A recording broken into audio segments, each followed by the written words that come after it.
Oficerët të BKH-s kanë kryer një kontroll blic në një apartament në Elbasan, i cili kohë më parë ishte marrë me qira nga motrat Alda dhe Giovanna Nikolli. Veprimet në banesë mësohet se janë kryer në prani të pronarit, ndërsa nuk dihet me saktësi se çfarë është gjendur në të.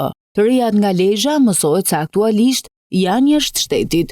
Burimet thanë se kontrollet janë bërë mbi hetimin e ngjarjes së 13 korrikut të vitit 2024, kur në derën e tyre shpërtheu një sasi tritoli. Si pasojë mbeti i plagosur rënd, Enea Thomaraj, komshi me shtëpinë ku qëndronin dy motrat. Si pasojë e plagëve të rënda, i riu humbi jetën në spital. Pavarësisht deklaratave të bëra prej vajzave, një nga pistat e dyshimit është se gjithçka ka qenë stisur prej tyre.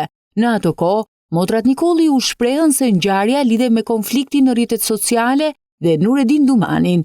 Madje ato e denoncuan në SPAK për kërcënime të vazhdueshme për jetën që vinin prej tij nga ambientet e burgut numër 313 në Tiranë, duke dorëzuar dhe prova konkrete si komunikime dhe filmime. Sa i përket shpërthimit, hetuesit kanë konstatuar një person që largohet me biçikletë, por ende pa identifikuar se cili është.